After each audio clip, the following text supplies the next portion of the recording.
localizada. En la neurohipófisis se encuentran los axones de esas neuronas cuyos cuerpos se encuentran en núcleos que están en el hipotálamo. En el hipotálamo se fabrican esas hormonas, viajan a través de los axones y se liberan en la neurohipófisis en donde se almacenan. Esas dos hormonas van a ser la hormona antidiurética y la oxitocina. Y ya, pásate.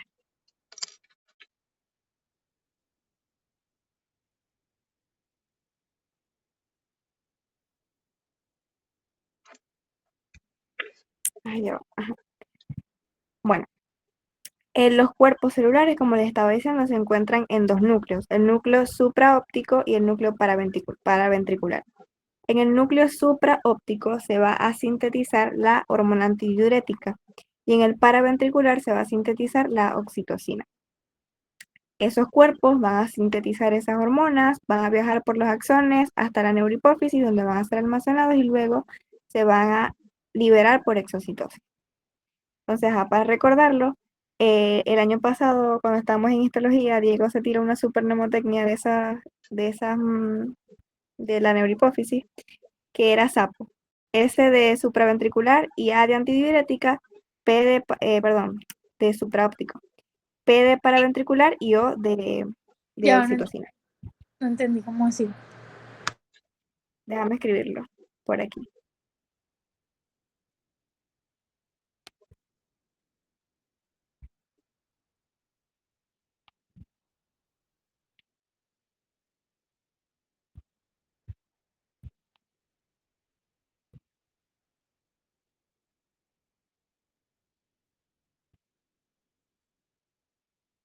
¿Quién escribe, Daniela? Y yo estoy escribiendo.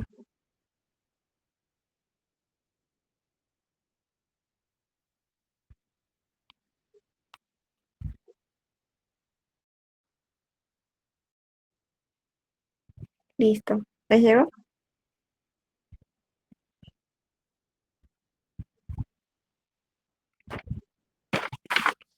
Ajá, exacto. Eso mismo, Dani. S de supraóptico, A de antidiurética, P de paraventricular, O de oxitocina. Para recordar cuál produce cada uno. ¿Qué pasó, Nicole? No, nada. Quería poner como un pulgarcito arriba, pero no sé. Ok, entonces seguimos. Vamos a comenzar con la antidiurética. La hormona antidiurética o vasopresina, ya dijimos que era sintetizada en el núcleo supraóptico del hipotálamo. Y su principal efecto es regular la osmolaridad de los líquidos corporales, es decir, la concentración de electrolitos en el líquido corporal. ¿Qué hace ella? Aumenta la reabsorción de agua cuando se une a los receptores B2. Ella tiene dos receptores, los receptores B2 que se encuentran en los túbulos renales y los B1 que se encuentran en el músculo liso de los vasos sanguíneos. Cuando la antidiurética se une a los receptores B2, causa reabsorción de agua. Y cuando se une a los B1, causa vasoconstricción. También la hormona antidiurética, como reabsorbe agua, hace que la orina se concentre, es decir, que tenga más solutos que líquido. Y permite entonces mantener regulado el nivel de líquido extracelular. Ella tiene una vida media de aproximadamente 5 a 10 minutos, perdón. Entonces, quedamos con que la hormona antidiurética es una hormona proteica, eso quiere decir que, como dijimos en la clase de ayer, ella necesita un receptor en la membrana plasmática de las células. Esos receptores son dos, se llaman B1 y B2. Los B2 se encuentran en el riñón y cuando la antidiurética se une a esos va a causar reabsorción de agua. Y los B1 se encuentran en el músculo liso y cuando la antidiurética se une a ellos van a causar vasoconstricción. También dijimos que las proteicas todas pasan por un proceso de síntesis que es igual. Preprohormona, prohormona y luego la hormona activa, que iba a ser liberada dependiendo del estímulo. Y Entonces la antidiurética tiene una vida media de 5 a 10 minutos. Puedes pasar.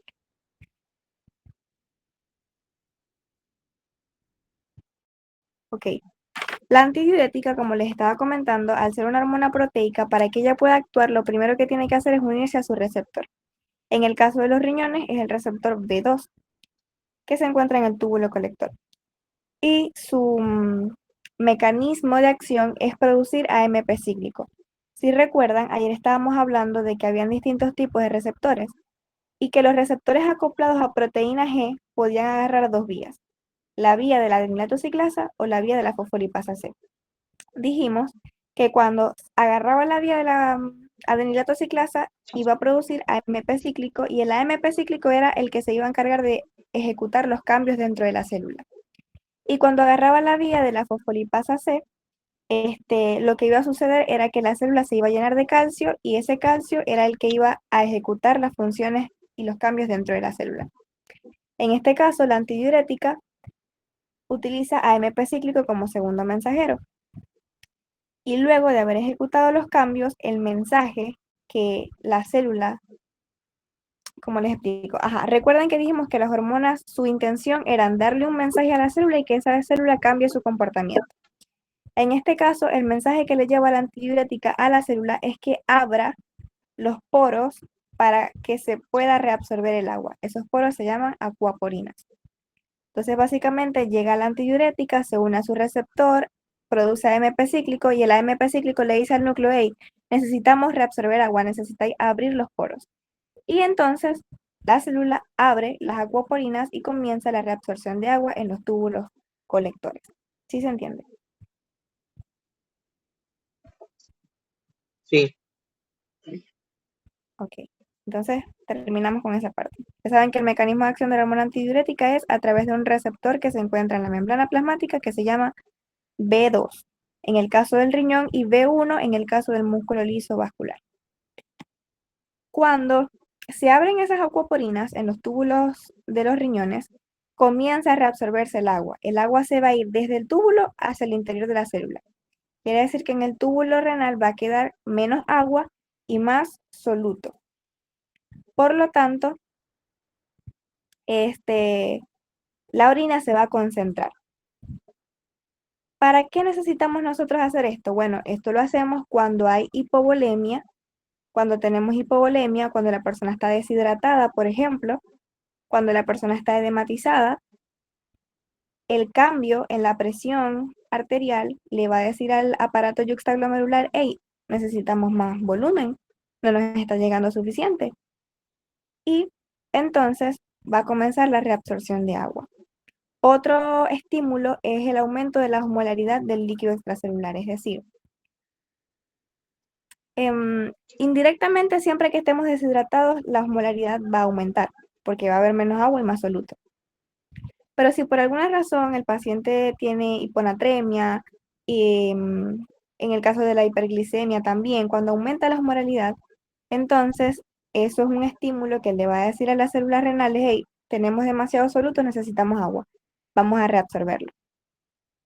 En otras palabras, cuando aumenta la osmolaridad del líquido extracelular, eso es recibido por los receptores que se encuentran en el hipotálamo. El hipotálamo detecta ese aumento de la osmolaridad y entonces produce ADH. La ADH se almacena en la neurohipófisis y se libera hacia el torrente sanguíneo por donde va a viajar y viajar hasta que llegue a los túbulos colectores renales o a los vasos sanguíneos. Entonces, en resumen, lo importante que tienen que acordarse siempre es que el principal estímulo para la liberación de hormona antidiurética es el aumento de la osmolaridad plasmática. Si hay hipernatremia, si hay hiperpotasemia, si hay hiperglicemia, esas cosas van a estimular la producción de hormona antidiurética.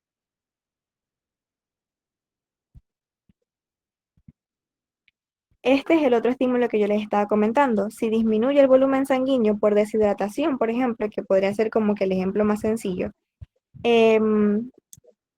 obviamente va a disminuir la presión arterial. eso va a ser captado por el aparato yuxtaglomerular del riñón y por los otros órganos que dijimos que captan cambios en la presión y en la composición de la sangre, como el cuerpo carotidio. Esa información va a llegar hacia el hipotálamo y se va a secretar hormona antidiurética. Y la hormona antidiurética va a resolver ese problema de dos maneras. Va a aumentar la presión arterial porque, como les dije, en el músculo liso, en el músculo liso de los vasos sanguíneos hay receptores para hormona antidiurética. Y allí ella va a generar vasoconstricción. Si yo pongo los vasos sanguíneos más chiquitos, va a haber más presión adentro de ese vaso. Entonces así se va a aumentar un poco la presión arterial. Y lo segundo es que va a reabsorber agua para aumentar el volumen dentro del compartimento sanguíneo. ¿Sí se entiende? Sí, Ok, entonces, dos estímulos importantes. El aumento de la osmolaridad sanguínea va a estimular la reabsorción de agua en el túbulo renal. Y la disminución del volumen sanguíneo y de la presión arterial también va a estimular la secreción de hormona antidiurética y va a generar vasoconstricción de los vasos sanguíneos y reabsorción de agua en el túbulo distal y en el túbulo colector. Listo.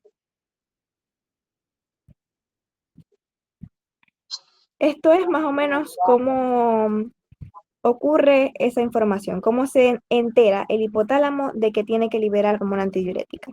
Nosotros tenemos receptores de distensión auriculares, en el aurícula derecha principalmente. ¿Se acuerdan que habíamos dicho que el retorno venoso de todos nuestros órganos iba a llegar primero a la aurícula derecha? Y ella, cuando se llenaba, se iba a distender. Esa distensión depende del volumen sanguíneo. Si hay mucho volumen sanguíneo, eso le va a decir al hipotálamo, y no necesitamos más agua. Y se va a inhibir la producción de hormona antidiurética. Entonces, básicamente tenemos dos situaciones. Tenemos la situación de hipovolemia, en donde tenemos muy poquito volumen sanguíneo y necesitamos aumentar eso. Ese estímulo va a viajar hacia el hipotálamo y el hipotálamo va a liberar hormona antidiurética. Y tenemos el caso en el que estamos hipervolémicos. En ese caso, los receptores en nuestras aurículas van a enviar esas señales hacia el hipotálamo y le van a decir, hey, estamos demasiado distendidos, tenemos mucha agua, por favor, ya no reabsorbas más. Y se va a inhibir la producción de hormona antidiurética. Hay otro, no sé si abajo hay un cuadro de lo que estimula y lo que inhibe. Esto ya lo dijimos. De todas maneras lo voy a repetir, el de abajo. Esto ya lo dijimos de todas maneras para que se vea como que la secuencia. Aumenta la osmolaridad en la sangre, es decir, aumenta el sodio, aumentan los solutos.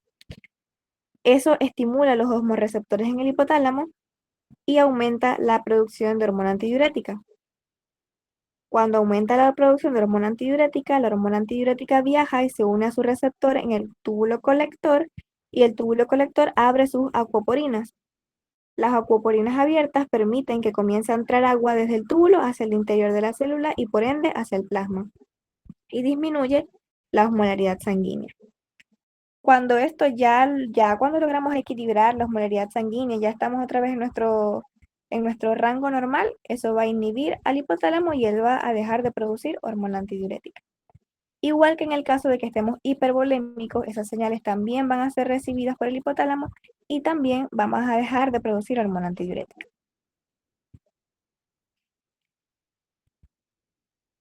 Ajá, no está el cuadrito, ¿verdad? Pero hay otro factor que inhibe la producción de hormona antidiurética y es el alcohol, el etanol. El etanol interfiere con la señalización que estimula la liberación de hormona antidiurética. O sea, él se mete ahí cuando la persona bebe mucho o cuando la persona bebe. Esas señales que le informan al hipotálamo que tiene que producir hormona antidiurética son señales nerviosas del sistema nervioso. Y el etanol interfiere con eso. Entonces, el etanol inhibe la producción de hormona antidiurética y por lo tanto la persona va a orinar mucho cuando tiene etanol en la sangre. Otro inhibidor de la hormona antidiurética es el péptido natriurético atrial. No sé si se acuerdan de él, pero nosotros habíamos estudiado que el péptido natriurético atrial se produce en las aurículas cuando ellas se llenan, principalmente la aurícula derecha. Cuando la aurícula derecha recibe mucho volumen sanguíneo, ella secreta péptido natriurético atrial, que su función, si se acuerdan, es inducir la excreción de sodio y agua en los túbulos renales. Entonces, cuando hay péptido natriurético atrial, se inhibe la producción de hormona antidiurética. Porque cuando hay péptido natriurético atrial, el cuerpo lo que está diciendo es que tenemos mucho volumen sanguíneo.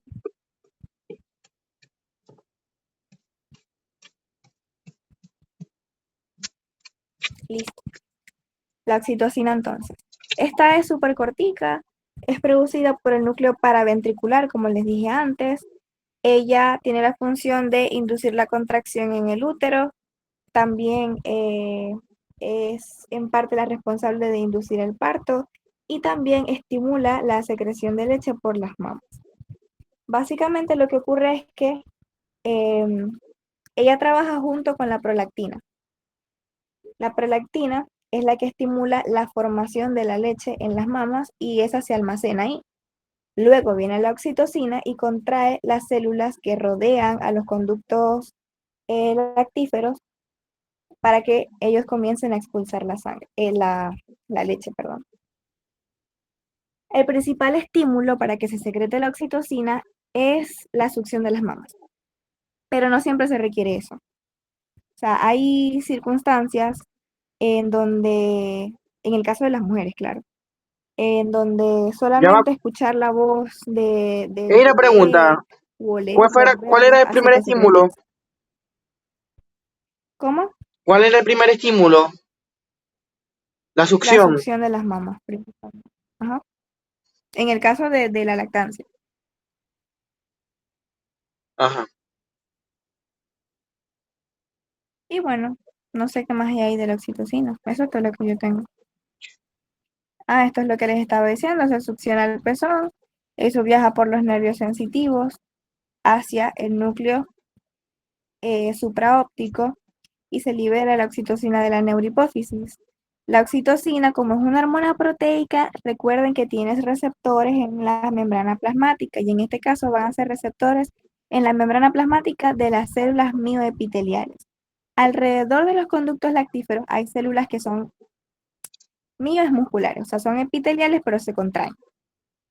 Y cuando la oxitocina llega a esas células comienzan a contraerse y comienzan a mover, vamos a decirlo así, la leche a lo largo de los conductos lactíferos para que pueda ser expulsada.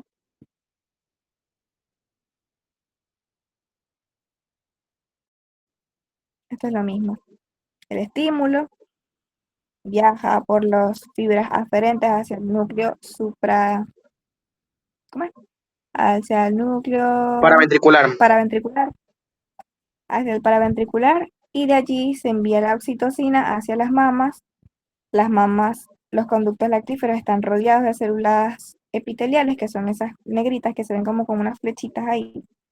Se van a contraer y entonces comienza la eyección de la leche.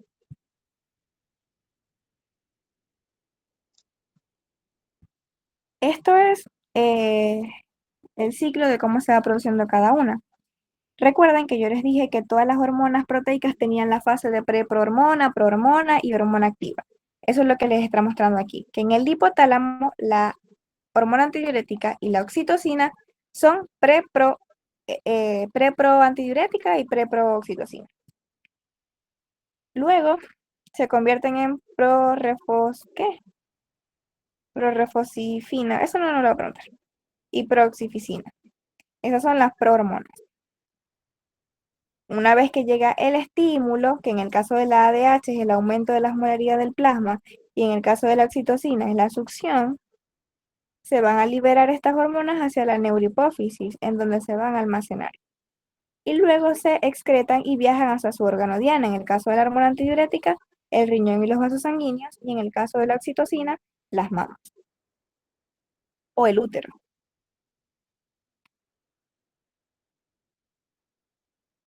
Y bueno, listo. Vamos con tiroides. La tiroides es bonita y es interesante. Creo que es la que más me gustó hacer. Ok. La tiroides es una hormona derivada de el aminoácido tirosina. ¿Qué quiere decir eso? Que no tiene un receptor en las membranas plasmáticas, sino que tiene su receptor en el citoplasma. Eso es importante. Es producida por la glándula tiroides, o son producidas por la glándula tiroides, que es una glándula endocrina grande y que recibe mucha irrigación. Eso quiere decir que al recibir mucha irrigación, ella recibe muchos nutrientes y al mismo tiempo lo que ella sintetiza también va a viajar de forma rápida hacia el resto del torrente sanguíneo. Y la glándula tiroides, histológicamente hablando, está constituida como por unas burbujitas. No sé si en la diapositiva de abajo está. Exacto, ajá, esta que está a la derecha, ¿verdad? Ahí se ve como unas burbujitas, unas bolitas. Están las células azulitas, que son células cúbicas, esas se llaman tirocitos. Y está lo rosado, ¿verdad? Que eso es una sustancia, eso es como un agua, vamos a decirlo así, es una secreción que se llama coloide. Exactamente. Dentro de ese coloide hay una sustancia muy importante que se llama tiroglobulina. O sea, si queréis poner ahí, o no sé si hay otro dibujo más bonito más abajo. Ah, ese mismo es. Ahí, adentro del coloide, pone la T de tiroglobulina. Perfecto. Ahí va a haber mucha tiroglobulina.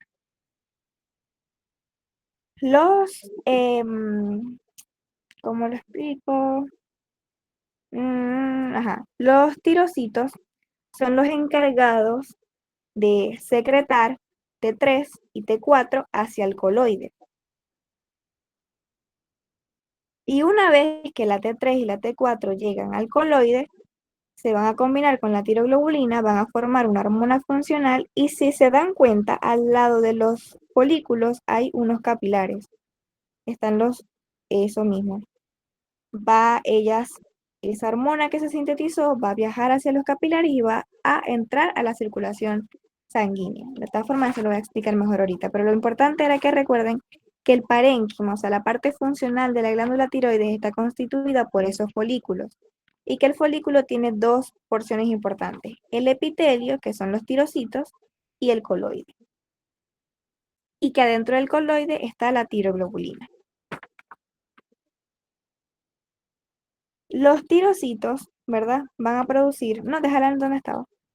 Los tirocitos van a producir T3 o triiodotironina, T4 o tiroxina y calcitonina. Pero la calcitonina no tiene mucho que ver aquí, sino que tiene más que ver con el metabolismo del calcio. Entonces vamos a hablar son de T3 y T4. Puedes pasarle.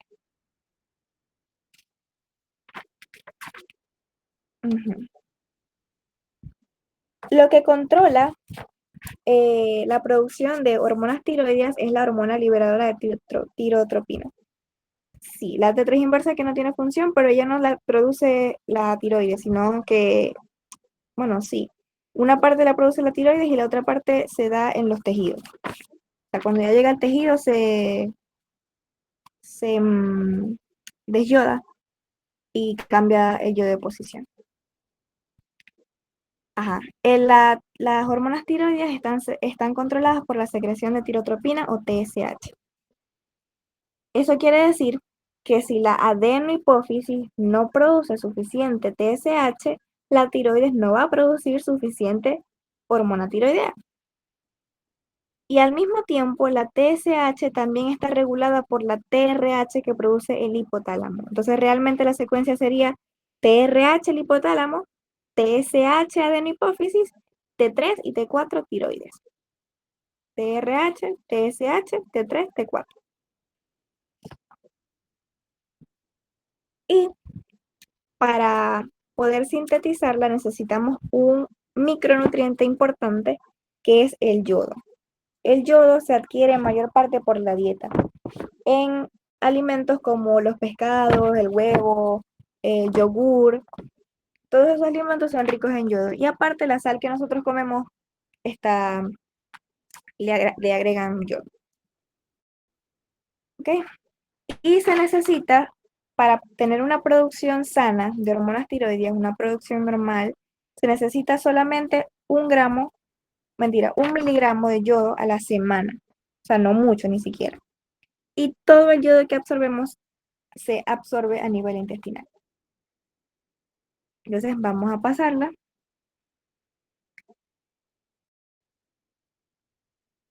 Ay, que no me gusta cómo lo hace aquí. Bueno, ahorita lo hacemos con eso y después yo les paso otro dibujito. Vamos a ver paso a paso cómo se sintetizan las hormonas tiroides, ¿verdad? Lo primero que tiene que suceder es que la tiroides o los hepatocitos atrapen el yodo. Nosotros vamos a comimos, ¿verdad? El yodo que comimos se absorbe en nuestros enterocitos y viaja por la circulación venosa hacia el hígado, hasta que pasa a la circulación arterial. En la circulación arterial va a llegar un punto en donde ese yodo va a pasar por las arterias tiroideas superiores e inferiores, y esas arterias tiroideas superiores e inferiores van a llegar hacia los folículos. Entonces, mientras que el yodo va pasando por ahí, los tirocitos tienen en su membrana un zinc portador. Un zinc portador quiere decir que lleva dos sustancias en la misma dirección. Y ese zinc portador es de sodio y yoduro. Es decir, va pasando por el capilar el yoduro y el sodio, y el hepatocito mete los dos. ¿Okay? Ese es el primer paso. La captación de yodo por parte del hepatocito, y para eso necesita el zinc portador de yoduro. Y el zinc portador de yoduro funciona gracias a la bomba sodio-potasio, eso también es importante. Cuando el yoduro ya está dentro del tirocito, él tiene que ir hacia el coloide, porque a la final todo lo tenemos que pasar al coloide. ¿Cómo pasa ese yoduro al coloide? A través de un cotransportador de yodo y cloruro, que se llama pendrino. Ahorita les hago algo mejor que eso, lo tiene muy feo, que se llama pendrina. ¿Ok? La pendrina mete cloruro al interior del tirocito y saca el yoduro hacia el coloide. Entonces ya tenemos el yoduro en el coloide. Al mismo tiempo, son los mismos tirocitos los que van a secretar tiroglobulina hacia el coloide. Y la tiroglobulina es una proteína que tiene algunos aminoácidos libres. Y esos aminoácidos se llaman tirosina. Cuando ya el yodo y la tiroglobulina están adentro del coloide, ocurre el paso que se llama acoplamiento. ¿Qué es lo que va a pasar? Primero, el yoduro se convierte en yodo. En la de abajo, creo que está eso.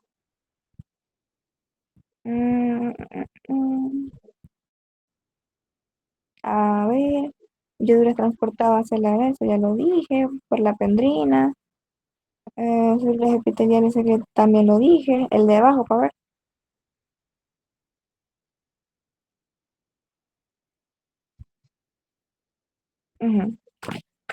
Cuando ya la tiroglobulina y el yoduro se encuentran en el coloide, ¿verdad? Lo primero que va a pasar es que el yoduro se convierte en yodo, porque en la membrana del tirocito hay una proteína que se llama peroxidasa que lo oxida. Entonces ya transformamos el yoduro en yodo. El yodo se va a unir a esos aminoácidos libres de tirosina que yo les comenté que tenía la tiroglobulina. Y van a formar una molécula llamada monoyodotirosina y otra llamada diyodotirosina.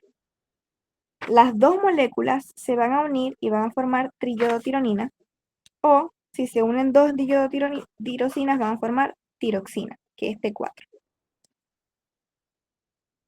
La más común es la tiroxina, es decir, en el interior de la célula lo que más se produce es tiroxina, y esa se libera a los tejidos.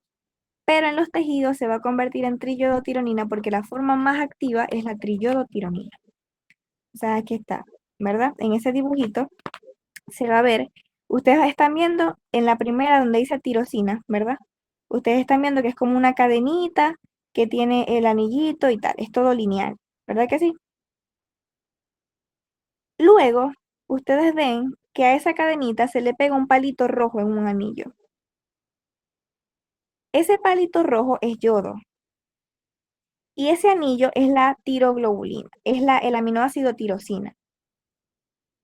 Como se le pegó un solo yodo, se llama monoyodotirosina. Ahora, pueden pegarse también dos yodos, La ¿verdad? tirosina es lo que produce la tiroglobulina.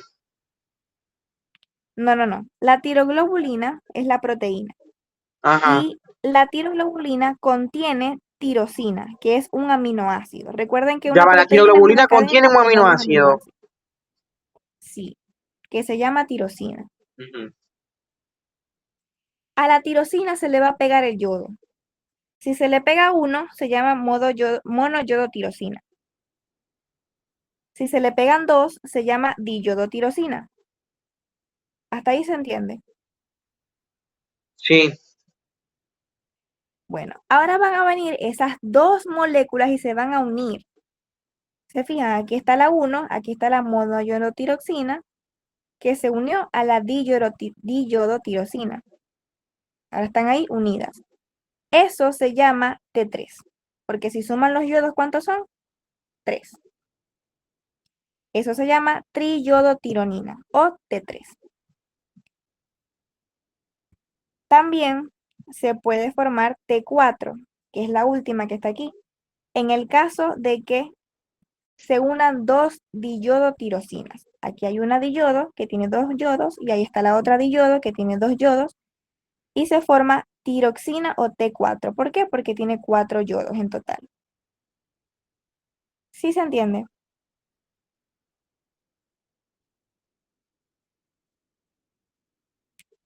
Tenemos T3 y T4, que es la forma más común, y tenemos también a la T3 inversa.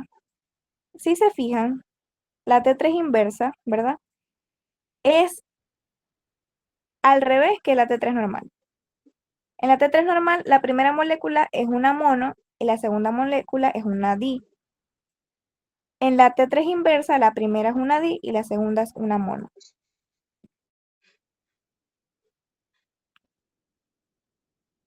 Pero la T3 inversa no es funcional. Entonces, como que, ajá.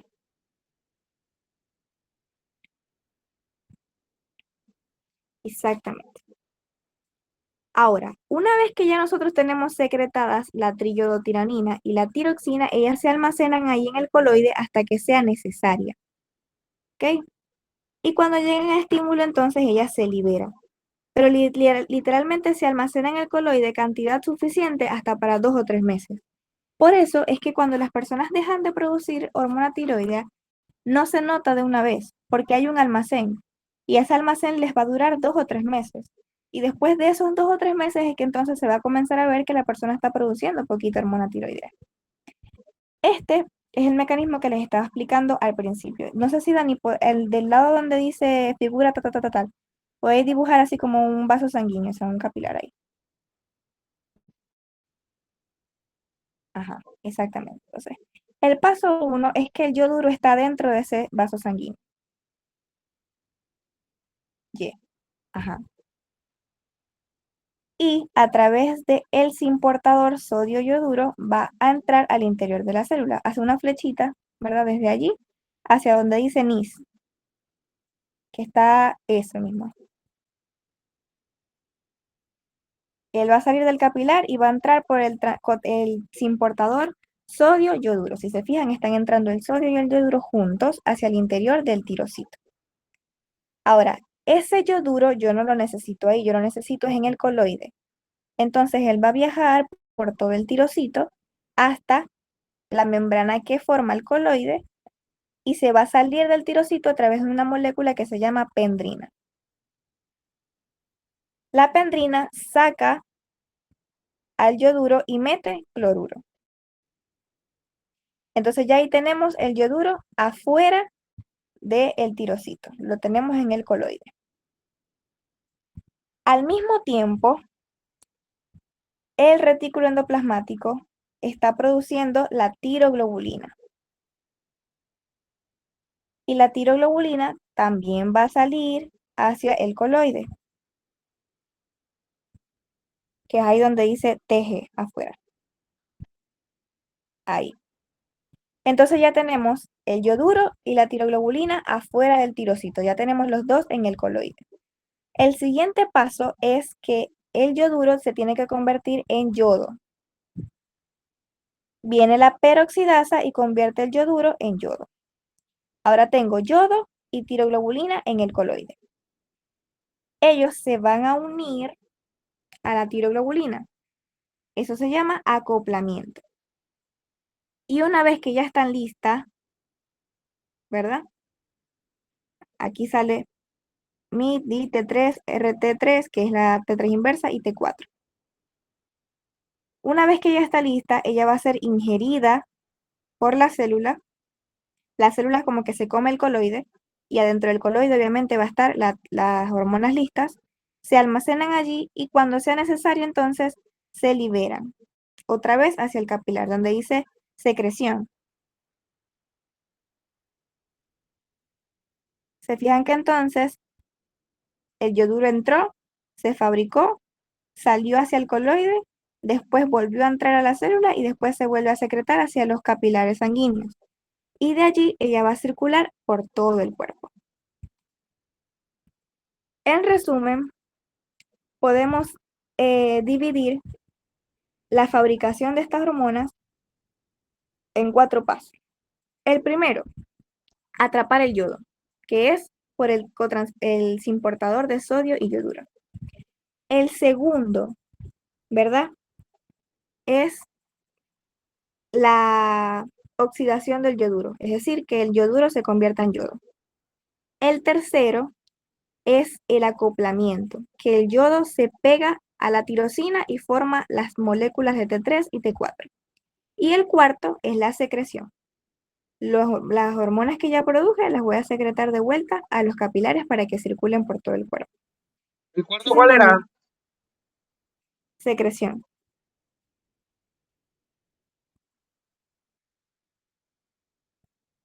Una pregunta que iba a hacer yo era de que el yodo hace la cosa esa de la yodación, ¿por qué encima o es así solo? Por la No me peroxidasa. acuerdo. Ajá. Ajá, ¿Y la, por la y la peroxidasa. pendrina qué función hace? La pendrina es la que saca el yoduro del interior del tirocito y lo pasa para el coloide. Ah, ok, bueno. Esa enzima, la pendrina, es importante porque si hay ausencia de ella, el yoduro no va a salir hacia el coloide. Y si el yoduro no sale hacia el coloide, no se pueden formar correctamente las hormonas tiroideas. Entonces la persona podría tener hipotiroidismo y la causa sería simplemente que no está el transportador de la pendrina. Bueno, esa está la síntesis. Ella luego se almacena, como yo les comenté, y se almacena una cantidad suficiente para cubrir las necesidades de 2 o 3 meses. Por eso, cuando se deja de producir, no notamos la deficiencia de hormonas tiroideas hasta después de pasado ese tiempo, porque nosotros teníamos un almacén ahí. Listo. Ahora viene el siguiente paso. Una vez que ya fabricamos la hormona tiroidea y que ella se secreta hacia nuestro torrente sanguíneo, ella tiene que viajar de alguna manera a lo largo de todo nuestro cuerpo y lo hace unida a una proteína que se llama globulina fijadora de tiroxina o ligadora de tiroxina. Esa proteína ligadora de tiroxina se produce en el hígado y T3 y T4 tienen diferente afinidad por esa proteína. La T4, ¿verdad? Se une con más fuerza a esa proteína. Por eso viaja más tiempo en nuestra sangre. Viaja aproximadamente 6 días para que se puedan soltar. La T3 es independiente, a ella no le gusta estar mucho tiempo en pareja con nadie, entonces se separa de ella en un solo día. Y luego de que se separan, entonces es que las hormonas tiroideas pueden entrar a las células de nuestro cuerpo y ejercer sus funciones.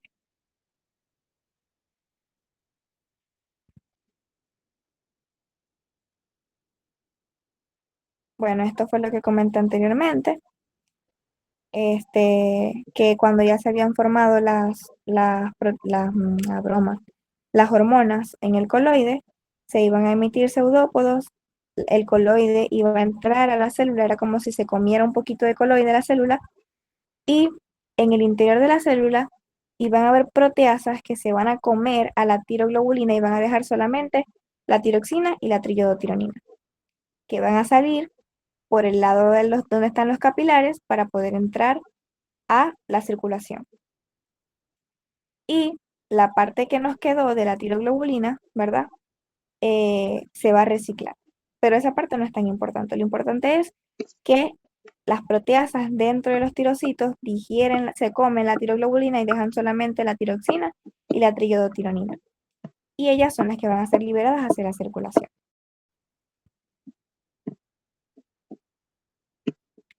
Esto es lo que les estaba diciendo, de que lo que más se produce es tiroxina, o sea, T4. Pero en los tejidos, esa T4 va a perder un yodo. Eso se llama desyodación. Y se va a convertir en T3. Y la T3 es la más funcional.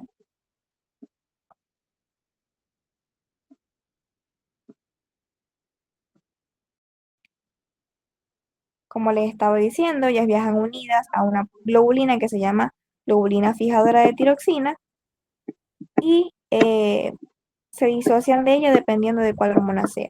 La T3 dura solamente un día pegada a esa proteína y la T4 dura hasta 6 días. La T4 tiene apego ansioso y la T3 tiene apego evitativo. Lo que más se libera es T4. Lo que más se produce en la tiroides Ajá. es T4. Sin embargo, la más funcional y la que nuestros tejidos utilizan es la T3. Ajá, esto es lo que ya les dije, que se libera una cada 6 días y la otra cada un día. Eso digo que le iba a preguntar. Bueno, ya saben. La T3 tiene apego evitativo y la T4 tiene apego ansioso. No, yo no sé qué son los apegos eso. ¿Qué es lo que van a preguntar? No, yo decía de lo otro. De lo que más produce Bueno, la tiroides es T4, pero que funcionalmente la que hace los efectos es la T3. Ah, ok. ajá. Pero ese apego ansioso, yo no entendí eso. Eso me refiero es lo que duran unidos a la proteína que los transporta. Ah, La sí. T3 y la T4 no viajan libres en el plasma, sino que viajan unidos a una proteína que se llama globulina fijadora de tiroxina. La tiroxina le tiene más amor a esa proteína, entonces dura más tiempo unida a ella, dura 6 días. Y la T3 tiene apego evitativo, es como que sí, nos llevamos bien, pero no quiero que esté encima mío mucho tiempo, y dura solamente un día. Después de un día se separan.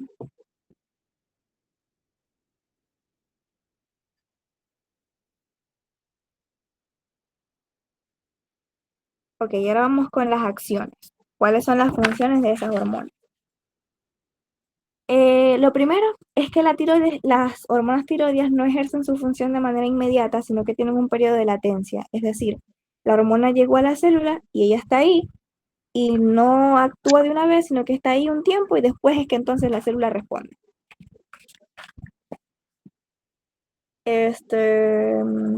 Sin embargo, como les estaba diciendo que la T3 es la más funcional, las acciones de la T3 son más rápidas. Ustedes tienen que saber eso. La T3 ejerce sus acciones más rápido que la T4.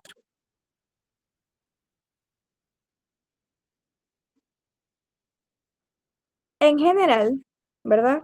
La función de las hormonas tiroideas es aumentar la transcripción de genes. Yo sé que eso es así como abstracto, pero no sé si ustedes se acuerdan, en biología, cuando vimos que ¿cómo es? La división del ADN, la transcripción del ARN y todo eso, el resultado de la transcripción del ARN es que se forman proteínas nuevas. Y ustedes saben que las proteínas tienen demasiadas funciones en nuestro cuerpo, son enzimas, otras son globulinas, otras son transportadores, etc. Entonces, la función principal de las hormonas tiroideas es aumentar eso, aumentar la función de todo el cuerpo. Aumenta la producción de proteínas transportadoras, de proteínas de canales, porque los canales iónicos también son proteínas, y de muchas otras enzimas que también las enzimas son necesarias para todas las funciones de nuestro cuerpo. Entonces, en resumen, función de la tiroides es que la maquinaria comience a funcionar como loca, que el cuerpo se active, que se despierte y empiece a trabajar. Pásale. Para hacer eso, ¿verdad? Esto ya se los dije, que la T4 se convierte en T3. ¿No? Puedes pasarla. Ya va, no entendí. ¿Cómo la T4 se convierte en T3? Ajá, dijimos que la tiroides produce dos cosas, produce la T3 y produce la T4, ¿verdad? Dijimos que la T3 tenía 3 yodos y la T4 tiene 4 yodos, pero la más funcional es la T3. ¿Qué pasa? La tiroides produce mucha más T4 que T3, pero nosotros necesitamos este T3. Entonces, cuando las hormonas llegan a la célula diana, ¿verdad? Y entran, ¿se acuerdan que la tiroides, como es una hormona derivada de la tirosina, puede entrar libremente, no necesita un receptor en la membrana plasmática? Ella entra a la célula y se consigue con su receptor en el citoplasma. Cuando ella entra a la célula dice, ¿qué es esto? T4, yo necesito T3. Y viene y le quita un yodo. Y como le quita un yodo, quedan 3 yodos, o sea, T3. Ah, eso es lo de la desyodación. Exacto. Ya. Ajá. Ahora empezando desde nuevo porque se me olvidó. O sea, el yodo para convertir esa hormona de T3 y T4 es la que se une al ¿qué? A la A la tirosina. tirosina. Ajá. Ajá. Ah, bueno. Gracias. Nice. Ajá, pasamos eso. Ok. Como les estaba diciendo, la hormona tiroidea se une a su receptor, que su receptor está dentro de la célula y en el caso de la hormona tiroidea está en el núcleo. Y comienza el proceso de transcripción. Es decir, cuando la hormona tiroidea se une al núcleo, le va a decir al núcleo, hey, prende la máquina. Y el núcleo comienza a producir proteínas y proteínas y proteínas y proteínas y proteínas y proteínas, etc. Recuerden que las proteínas se producían en los ribosomas. Entonces, de manera, eh, digamos, consecutivamente, la tiroides va a causar que aumente la producción de ribosomas dentro de la célula. Listo. Ese es el esquemita de cómo va funcionando todo. ¿Ven? Se fijan que la T3, vamos a con la T3 primero. La T3 entra directo porque es una hormona derivada de la tirosina y va hacia el núcleo en donde se consigue con su receptor. La hormona junto con su receptor activan a los genes para que comience la traducción y la producción de nuevas proteínas. Esas proteínas van a ser enzimas, pueden ser transportadores, pueden ser todo tipo de proteínas. Mientras que la T4, ¿verdad? Ella va a entrar, pero como nosotros necesitamos este 3, va a venir una yodasa, que es una enzima, que le va a quitar un yodo y la va a dejar como T3. La T3 va a entrar Ya en va, el núcleo y va a Michelle. desarrollar. ¿Puedes repetir un momentico lo de cómo se convierte de T4 a T3? La T4 entra libremente al interior de la célula, ¿verdad? Ajá. Cuando está en el interior, viene una enzima que se llama yodasa y le quita un yodo. Ah, ya, Entonces, si yo a 4 le quito 1, pues me quedan 3 yodos y se convierte en T3. ya entendí. Y la T3 hace ya lo que dijimos. Se pega al receptor, el receptor al ADN y comienza la síntesis de nuevas proteínas.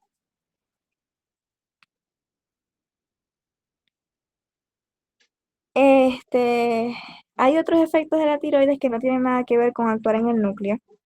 Y esos son efectos en el ritmo cardíaco, en la secreción de otras hormonas y en el tejido adiposo. Fíjense que em, las tiroides hacen que se abran canales iónicos. Eso quiere decir que van a permitir que los iones entren o salgan de la célula según su necesidad. Y también activan AMP cíclico, y el AMP cíclico también va a generar cambios dentro de las otras células.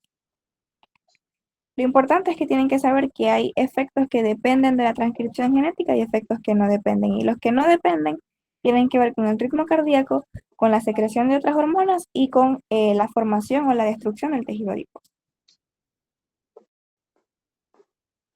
Entonces, ¿qué va a hacer en sí la hormona tiroides?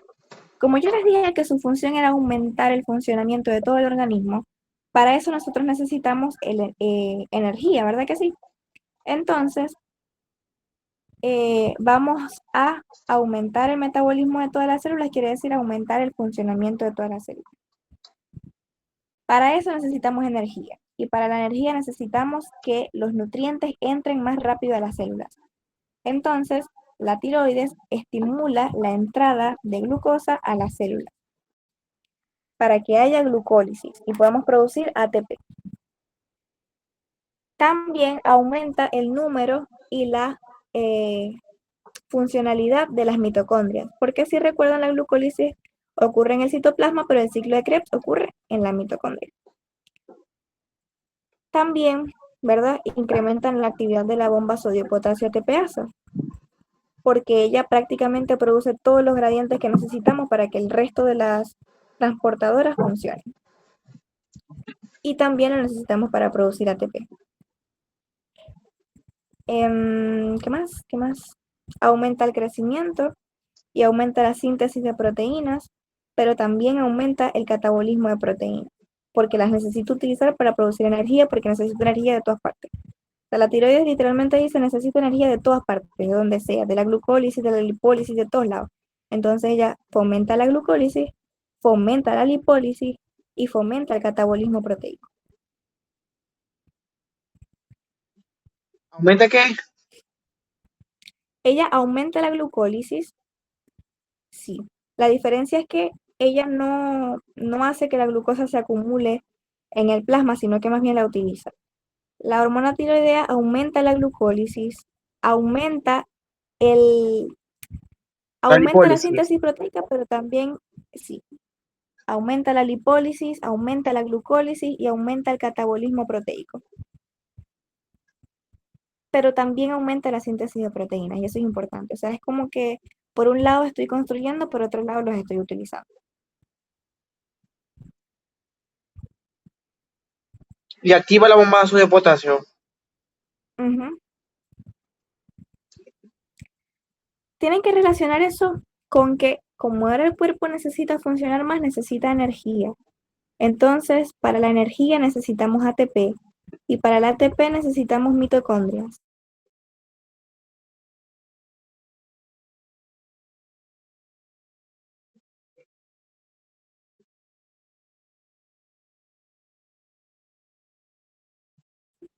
La Ajá, producción de vos me voy a insulina, explicar porque para que pueda lo, entrar de- a la célula necesitamos lo del insulina. metabolismo basal, porque el profesor creo que dijo en el audio de esta clase que es importante que mantiene el metabolismo basal. Que aumenta el Aumenta, metabolismo basal. El aumenta la- metabolismo basal es básicamente la energía que nosotros gastamos en estado de reposo en nuestros procesos metabólicos, en lo que consumimos nuestra energía, en la glucólisis, en la lipólisis y en todas esas cosas. La tiroides hace que eso se apure, que eso sea más rápido, que te mueva más. Entonces necesitamos más energía. Y para tener más energía, ¿qué vamos a necesitar? ATP. Y para poder tener ATP necesitamos más mitocondrias, necesitamos más glucólisis, necesitamos más lipólisis, ¿sí? Básicamente, la hormona tiroidea estimula todo lo que tenga que ver con producción de ATP.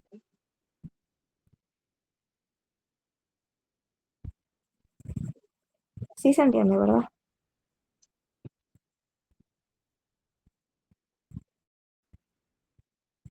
Otro de los efectos es que fomenta el crecimiento, de hecho es una de las principales hormonas que comanda el crecimiento durante la vida fetal e intrauterina. Y también fomenta la maduración ósea por lo mismo, porque aumenta la utilización de los alimentos y la actividad de todas las células.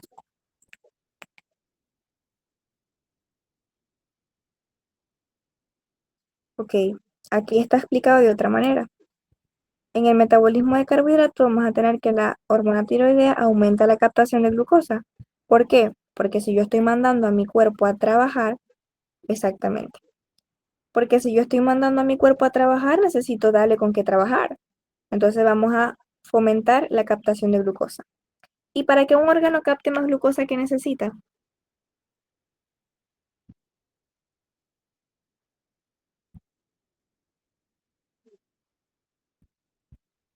Pueden hablar. Insulina. Exacto. Entonces, la hormona tiroidea también va a aumentar la producción de insulina para que el cuerpo pueda utilizar la glucosa. Y cuando ya la glucosa está dentro, ¿qué necesitamos? Descomponerla. Entonces, la tiroides va a aumentar la glucólisis. Y también va a aumentar todas las enzimas que tengan que ver con el proceso de glucólisis. En cuanto a los lípidos, imagínense una máquina que está funcionando a todo lo que da y que no es suficiente con lo que le estáis dando. Va a tratar de sacar energía de otra parte. Entonces, como las tiroides hacen que el cuerpo trabaje como un loco, necesita energía no solamente de la glucosa, sino también de otras partes como los lípidos. Los lípidos se encuentran almacenados en nuestro tejido adiposo, en nuestros adipocitos.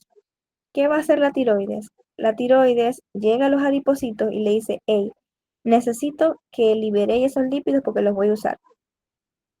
El tejido adiposo tiene una lipasa sensible a tiroides o sensible a hormona. Cuando la tiroides se une al tejido adiposo, se activa esa lipasa y se comienzan a romper los triglicéridos y se separan en ácidos grasos y glicerol. Ambos van a viajar por el torrente sanguíneo. ¿Qué quiere decir eso? Que un aumento de la tiroides va a hacer que aumente la concentración de ácidos grasos en nuestra sangre, por lo cual podría en algún punto llegar a causar aterosclerosis o ácido o hígado graso. ¿Sí se entiende? ¿Por qué se aumenta la cantidad de ácidos grasos en nuestra sangre? A mí me No, no confunde entendí. que todas las hormonas hacen lo mismo. O sea, se parecen mucho las cosas que hacen y me confundo. Sí, eso, sí. Diego, O sea, lo de les estaba diciendo, lo del tejido adiposo. ajá, les estaba diciendo que cuando las tiroides están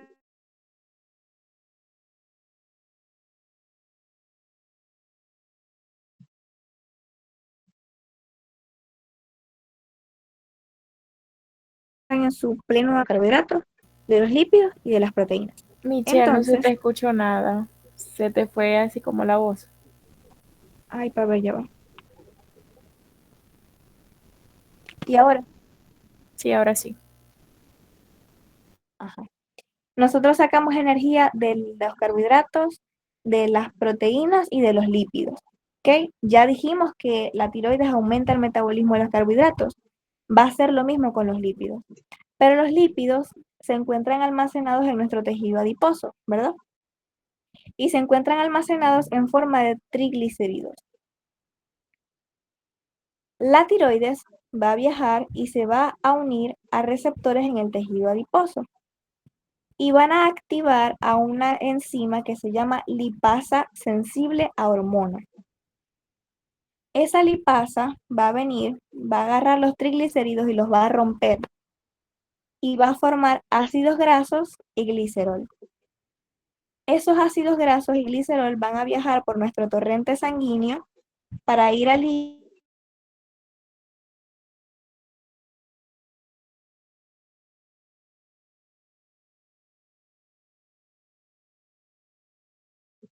Se, se te fue la voz, Michelle. sí, debe ser que se está yendo el wifi. ¿Dónde quedé? Quedaste que los ácidos De que rompe grasos los triglicéridos. iban al hígado. Ajá. Y entran en la gluconeogénesis. Entonces producen energía. Pero lo que quiero que entiendan es que como la lipasa esa rompe los triglicéridos y los libera hacia nuestra circulación, por eso es que la tiroides aumenta la concentración de ácidos grasos en el plasma.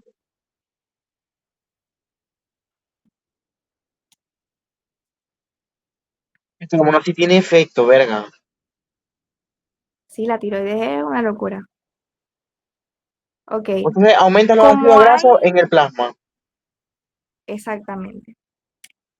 Fíjense esto, la tiroides, ¿verdad? Cuando hay mucha hormona tiroidea, cuando hay demasiada, disminuye la concentración de colesterol en el plasma y aumenta la concentración de ácidos grasos. Por lo mismo que les estoy diciendo, porque los ácidos grasos se liberan del tejido adiposo y viajan por el plasma para poder llegar al hígado y entrar en la gluconeogénesis. Y disminuye el colesterol. Cuando, exacto. El colesterol disminuye porque recuerden que la tiroides estimula a todos los órganos para que aumenten todo lo que ellos hacen. Y en el hígado se produce, no sé si se acuerdan de eso, que es una lipoproteína, el LDL. Bueno, Sí. el hígado tiene sí, el hígado tiene receptores para eso, que ahí se van a unir el colesterol. Entonces, como aumentan los receptores para el colesterol, pues disminuye el colesterol en el plasma porque se está pegando al hígado. Pero eso puede causar hígado graso.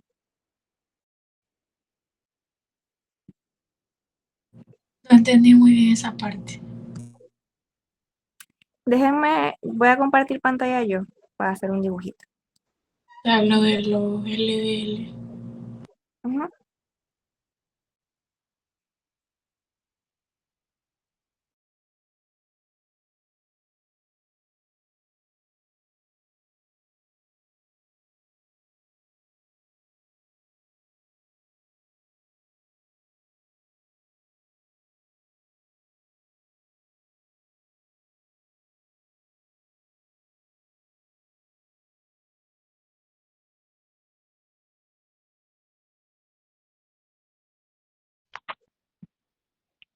¿Se ve?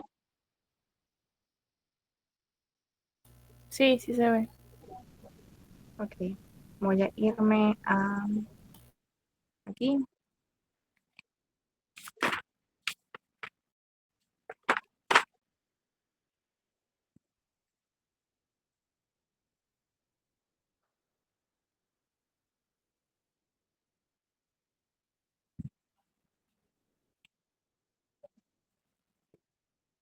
¿Se ve?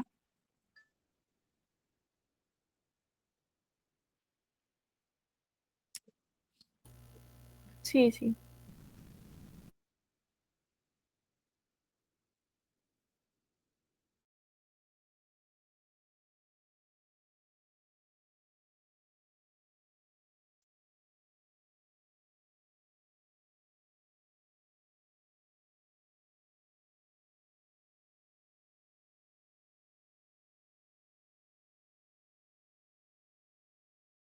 Se llama lipasa. La lipasa viene y rompe esto y lo separa en una cabeza de glicerol y 3 cadenitas de ácidos grasos. Esto va a entrar a nuestro torrente sanguíneo, ¿verdad?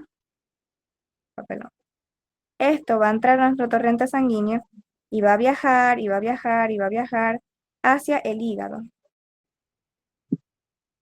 en donde se produce la gluconeogénesis, la utilización de ácidos grasos para producir energía. Pero, mm, ujú, esta es nuestra sangre. Como los ácidos grasos comienzan a viajar y a viajar y a viajar por nuestra sangre, ¿qué va a pasar con nuestra sangre? Se acumulan, ay, no, se acumulan los ácidos grasos aquí. Por eso es que se dice que la tiroides aumenta la concentración de ácidos grasos en nuestra sangre.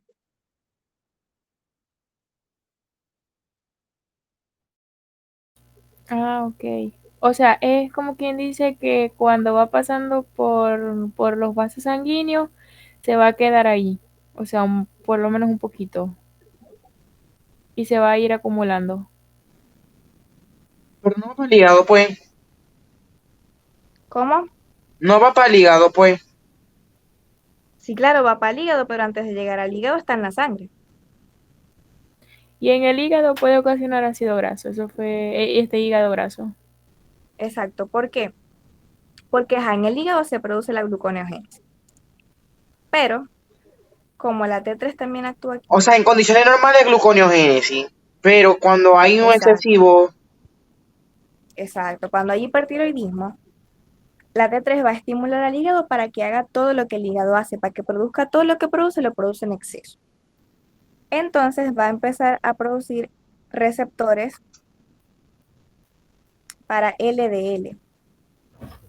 Esos receptores lo que reciben es colesterol. ¿Y el colesterol qué es? Grasa.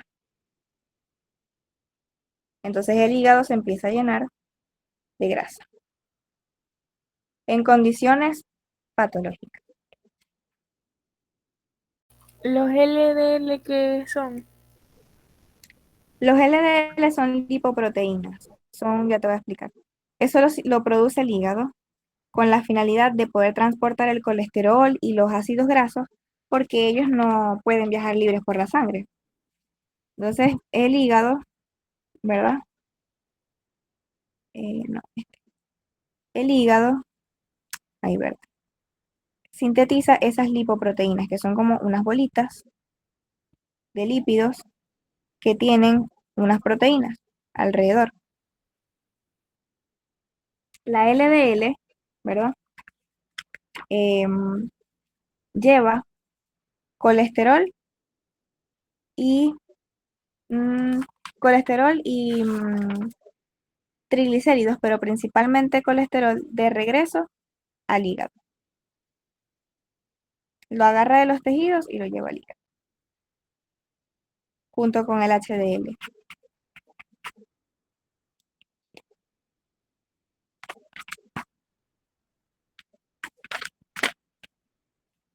Dices, ah, ya me voy a salir de aquí. Michelle, disculpa, ¿cómo era? LDL lleva. Ya va. No sé si queréis no hay el dibujito, si no repetí. Creo que lleva de regreso el colesterol al hígado, ¿no?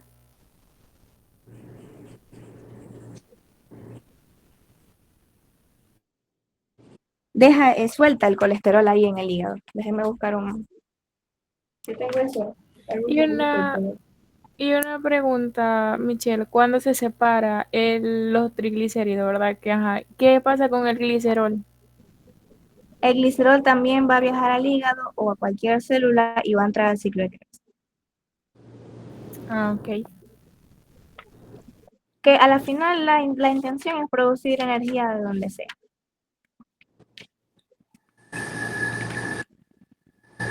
Michelle, ¿podéis repetir lo que transportan? O sea, la LDL y la VLDL. Ajá, ya voy. Estaba buscando el dibujito para. El músculo liso tiene receptores para hormona tiroidea. Y como tiene receptores para hormona tiroidea, cuando hay mucha hormona tiroidea, se va a estimular demasiado, va a aumentar la motilidad gástrica y por eso en el hipertiroidismo hay diarrea. También aumenta la secreción de jugos gástricos y aumenta todo, todo en todas partes. También aumenta la función cerebral y se produce el temblor. El temblor es uno de los signos más característicos del hipertiroidismo. ¿Por qué? Porque hace que las neuronas estén enviando señales todo el tiempo. Como les comenté que ella actuaba en todas las células del cuerpo para que ellas aumentaran su trabajo, y el trabajo de las neuronas es producir señales eléctricas,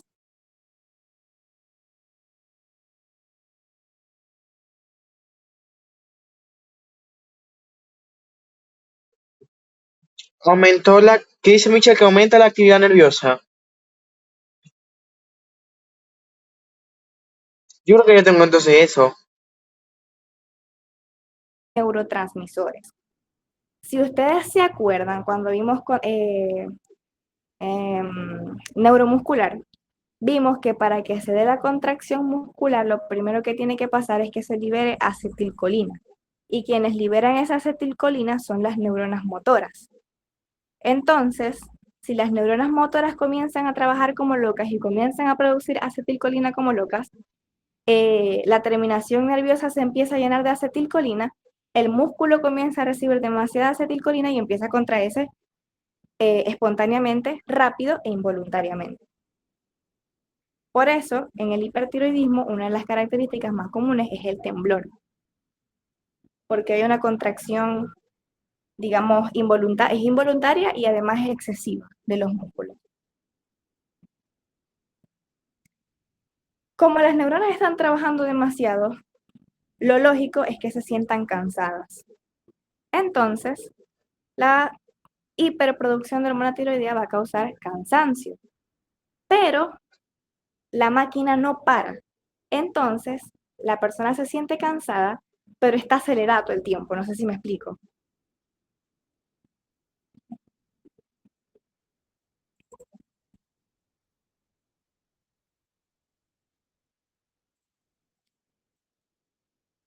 La persona va a estar cansada, pero al mismo tiempo van a tener problemas para conciliar el sueño porque las neuronas no paran.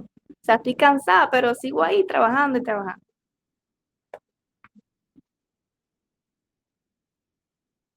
En cambio, las personas con hipotiroidismo pueden dormir hasta 12, 14 horas diarias. Y porque las neuronas están apagadas. También es importante que Michelle, una pregunta. ¿Somnolencia qué es? No es igual al cansancio. no. Somnolencia es cuando uno se está durmiendo. Que uno, o sea, Ah, está ahí despierto, pero se te están cerrando los ojos, o sea, tenés la cabeza así como en pesada. el hipotiroidismo uno se la mantiene bobo, por así decirlo. Sí, exacto, tenéis sueño todo el tiempo.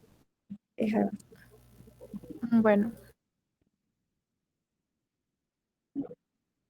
Y también es importante que la tiroides aumenta la producción del resto de las hormonas endocrinas.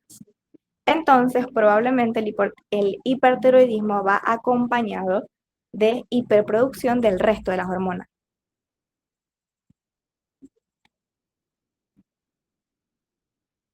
Por ejemplo, el cortisol. Y en parte, por eso la persona también va a tener insomnio. Porque si yo aumento la producción de cortisol y sé que el cortisol inhibe el ciclo del sueño, la persona va a estar cansada, pero tiene el cortisol ahí inhibiéndole el sueño, no puedo dormir. Tiene insomnio. Y va a producir también otros trastornos. Por ejemplo, si yo comienzo a producir demasiada aldosterona, voy a estar perdiendo potasio. La persona se puede llegar a descompensar. Yo tengo una amiga que ella el año antepasado, creo, ella se fue a Estados Unidos, pero aquí no le habían dicho nada. Y ella ya comenzó a bajar de peso, estaba agitada todo el tiempo, estaba cansada pero tenía insomnio y le dieron episodios en los que se descompensaba, se le subía demasiado la presión arterial, etcétera. Eso allá, no sé si aquí también se le dice así, pero ella me comentó que se llamaban tormentas tiroideas. Y es por lo mismo, porque el aumento de la hormona tiroidea aumenta el resto de las demás hormonas y pueden causar vasoconstricción excesiva, desequilibrios electrolíticos, etc. A ella le dieron Hipertiroidismo exactamente eso, hace, o sea, aumenta todo. aumenta todo. Ah, sí, exacto. Muy de ¿Qué más? memoria. Aumenta la desactivación hepática del glucocorticoides suprarrenales, incrementa la producción de ACTH y, la, y por eso, si hay más ACTH, si hay más hormona liberadora de corticotropina, va a haber más hormonas corticosuprarrenales circulando en el plasma. No sé cómo se explican los trastornos menstruales, la verdad, pero produce trastornos menstruales también. Probablemente sea porque también altera todo el metabolismo de los ovarios y eso.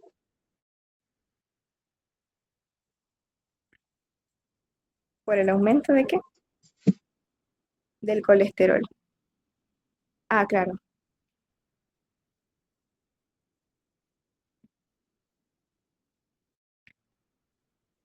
Y por la progesterona. Y ambas son hormonas que derivan del colesterol.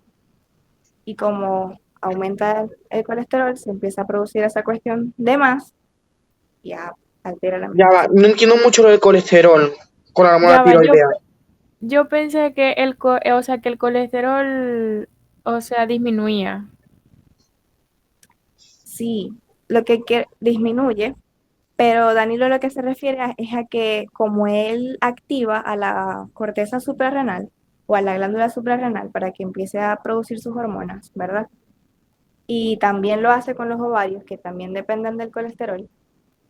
Ellos comienzan a captar colesterol y lo utilizan para producir sus hormonas. Producen cortisol, aldosterona, estrógenos, testosterona, ¿me explico? Obviamente, si las glándulas están captando el colesterol disminuye.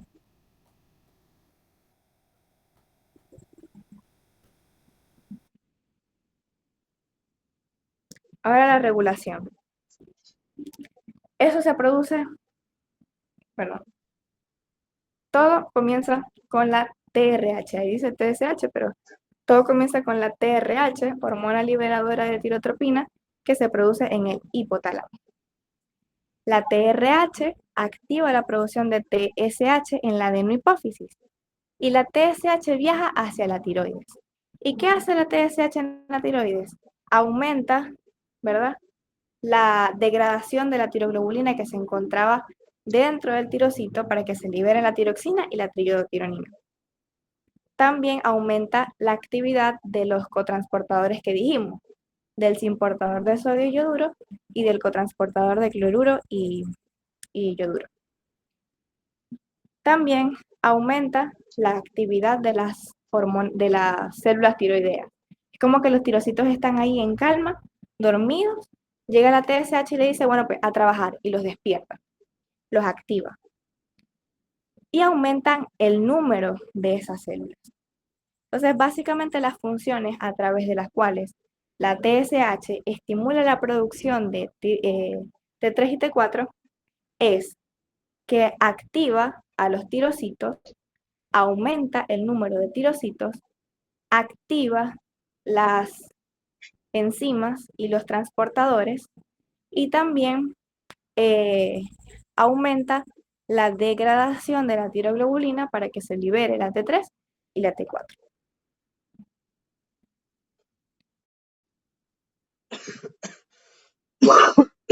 TSH, como yo les pasé en la mnemotecnia, utiliza AMP cíclico como segundo mensajero. El AMP cíclico es una molécula que se une a una proteincinasa. Una proteincinasa es una enzima que tiene 4 partes, 2 que son catalíticas y 2 que son reguladoras. El AMP cíclico se une a las reguladoras y las separa de las catalíticas. Y van las catalíticas activas por todas partes de la célula fosforilando cosas y activando otras enzimas que van a llegar hasta el núcleo y van a hacer un cambio.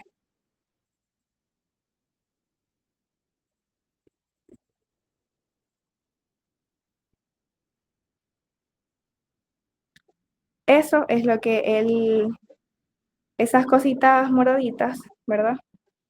Son las gotitas que llevan lo que vamos a llevar hacia el coloide. Y arriba, como ven, la célula se estira y salen unos bracitos, unos pseudópodos, que se comen un poquito de coloide y dentro de ese coloide se comen tiroglobulina y hormonas tiroideas. Luego, adentro del tirocito, esa tiroglobulina se va a degradar por unas proteasas y va a quedar solamente la tiroxina y la triiodotironina. Y esas se van a liberar hacia el plasma que está aquí abajito, que dice endotelio del capilar.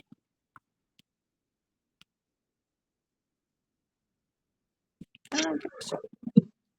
¿Qué hice? Ya.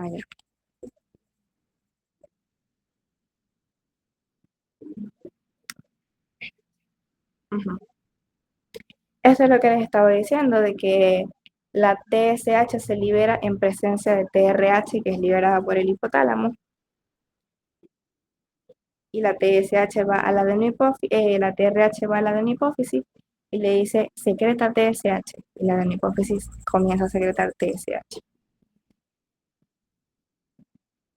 Ajá, y tiene que retroalimentación negativa o positiva. Esta tiene retroalimentación negativa. Normalmente, en condiciones normales, el aumento de hormonas tiroideas le va a decir al hipotálamo, güey, ya. Y el hipotálamo va a dejar de sintetizar TRH.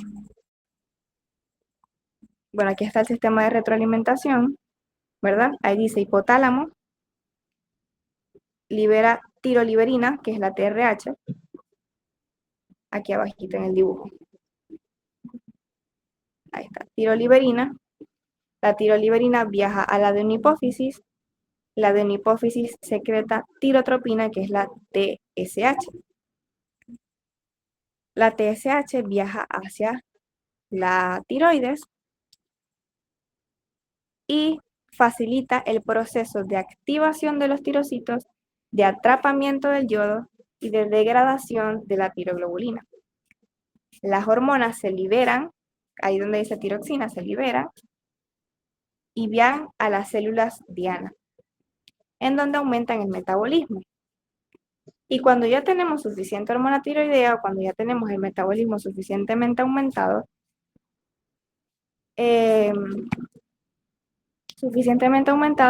ellas van hacia el hipotálamo y hacia la adenohipófisis y le dicen, güey, ya no necesito más. Y se inhibe. Eso es retroalimentación negativa.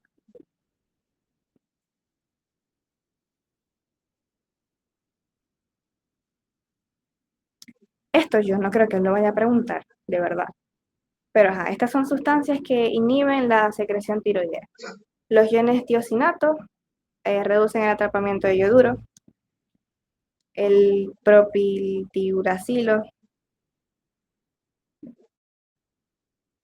Yo me aprendería dos. Me aprendería el primero, que son los iones tiosinato, y me aprendería el último, que dice que la concentración elevada de yoduro aumenta la actividad y el tamaño de la glándula tiroidea y reduce el atrapamiento de yoduro. Si por alguna razón nosotros estamos comiendo más yoduro del normal y tenemos por alguna razón o porque nos están inyectando yoduro exógeno, no sé, elevada la cantidad de yoduro en el plasma, va a haber un efecto que no me acuerdo el nombre, creo que está más abajo, creo que está en otra diapositiva, no sé.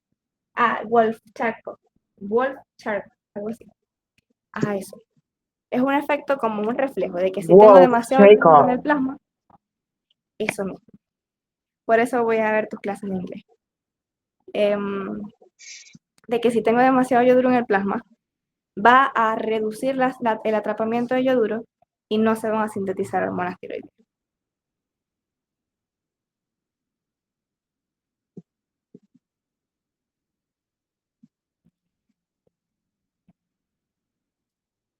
El hipertiroidismo es una falla en esa regulación negativa. Por alguna razón, el hipotálamo no está recibiendo las señales de que ya tiene suficiente hormona tiroidea y sigue sintetizando TRH. Y si él sigue sintetizando TRH, la tiroides dice, bueno, yo sigo sintetizando T3 y T4. Y se da el hipertiroidismo. El hipertiroidismo, como es un trabajo excesivo, hace que la glándula se vuelva más grande. Y por eso las personas con hipertiroidismo tienen el bocio. Creo que está bajito en una foto. El bocio Eso parece una modelo de New York Fashion Week. es ese abultamiento del cuello en la parte anterior, que es donde está la tiroides. En el hipertiroidismo la tiroides se vuelve palpable. Exactamente. Como les estaba diciendo, de que para que las células puedan trabajar más se necesita más oxígeno y para tener más oxígeno necesitamos respirar más y tener una frecuencia cardíaca más alta. Las personas con hipertiroidismo van a tener taquicardia y van a tener un aumento de la frecuencia respiratoria. Van a tener diarrea porque aumenta la motilidad del sistema gastrointestinal. Van a tener alteraciones menstruales, como ya dijimos, que es lo que ahí dice oligomenorrea o amenorrea. La exoftalmia, Realmente no sé por qué es, pero recuerdo que él había comentado de que tenía que ver con el tejido adiposo que está rodeando nuestro ojo. O sea, se Va a pone tener ojón. cansancio. Exacto, horrible. Va a tener cansancio y va a tener insomnio. Nosotros cuando terminemos segundo. En total. Y puede tener, ¿cómo se dice esto? Temblores. Que no lo dice ahí, pero ya lo habíamos comentado.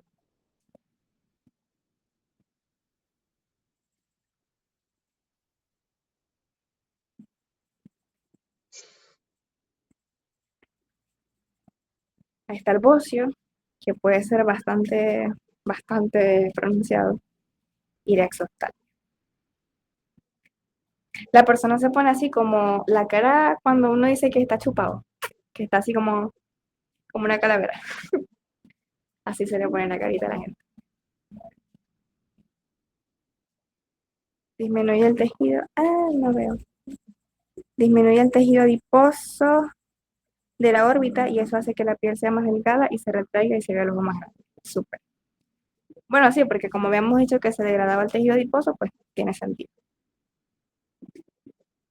En el, esto es que hipotiroidismo, ¿no?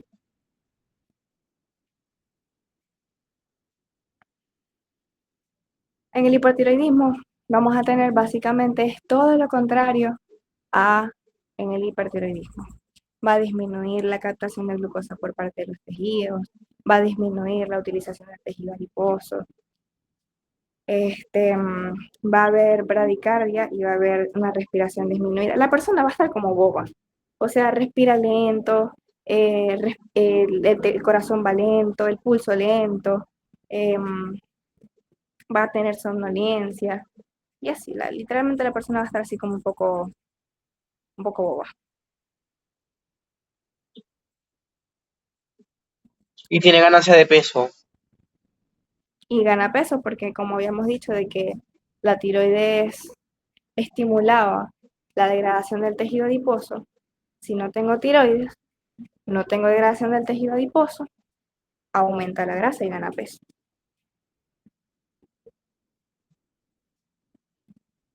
Esa es la tiroides, que se la sacaron, se ve súper bonita. Esta parte yo no me acuerdo cómo, o sea, por qué el mixedema, o sea, por qué se produce. Voy a buscar. O sea, ahí está el cuadro comparativo entre, hay una cosa importante, y es que uno de los estímulos que pueden aumentar la producción de tiroides es el estrés, así como el cortisol. O sea que estimula la La producción de per- hormonas. Ajá.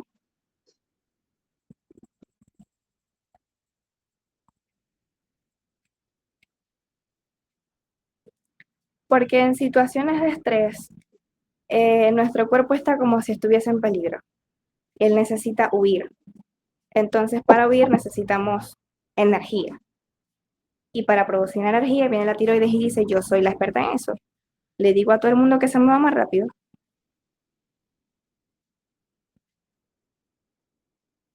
Sí.